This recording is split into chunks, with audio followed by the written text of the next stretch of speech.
কি সর্বনাশের কথা! নাম জানো না, ঠিকানা জানো না, কোথা থেকে এসেছো তাও জানো না, এমন কি ঘটেছে তাও বলতে পারো না। এ তো ভালো কথা নয় রে মা। খালা, হ্যাঁ? ও সম্বন্ধে কিছু জানতে পারলে? না রে, মানে? আমার মনে হয় কি জানিস, মেয়েটা মাথায় আঘাত পেয়ে স্মৃতি হারিয়ে ফেলেছে। ও। আগের কোনো কিছুই মনে করতে পারছে না।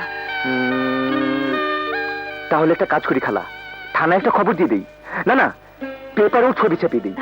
না না, ওসব করার কোনো দরকার নেই। কেন? মনে হচ্ছে মেয়েটি কোনো ভালো ঘরের। কি নিষ্পাপ চেহারা, সুন্দর মিষ্টি মুখ।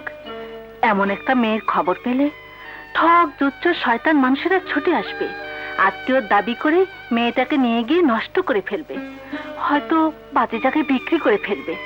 মেয়েটা সর্বনাশ হয়ে যাবে। কিন্তু কিন্তু খালা, ও এখন কোথায় যাবে, কোথায় থাকবে বলতে পারো? কোথাও যাব না, আমি এখানেই থাকবো। এখানেই থাকবে? এই, এই, এটা কি তোমার স্বামীর বাড়ি যেখানেই থাকবে? এক্ষুনি তুমি আমার বাড়ি থেকে বেরিয়ে যাবে। বেরিয়ে যাও বলছি, বেরাও, বেরাও ওখান থেকে। না, আমি যাব না। তুই কি শুরু করলি সম্রাট? ওকে কাউকে চেনে? কোথায় কোথায় যাবে ও? কোথাও যাবে না, ও এখানেই থাকবে। এখানেই থাকবে মানে আমার ঘরে?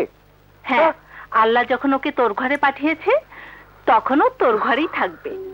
দেখ, ওর মুখটা কি মিষ্টি, আমি ওকে মিষ্টি বলেই ডাকবো। কিন্তু খালা, আমি তোর কোনো কিন্তুই শুনবো না। তুই তো জানিস ওকে রাখার মতো কোনো পরিবেশ আমার ঘরে নেই। তাছাড়া তোর খালু ওকে আমার বাড়িতে থাকতেও দেবে না। আমি তো তোকে চিনি রে সম্রাট, আমি জানি তোর কাছে মেয়েটি সবচেয়ে নিরাপদে থাকবে। ঠিক আছে, রাখো ওকে আমার কাছে, তোমার যা খুশি করো। শোন সম্রাট, আবার কি হলো? আমার ছোট বোনটার খুব অসুখ, ওকে দেখতে যাব, রাতে ফিরবো না। তোরা দুজন রাতের খাবারের একটা ব্যবস্থা করে নিস। আচ্ছা।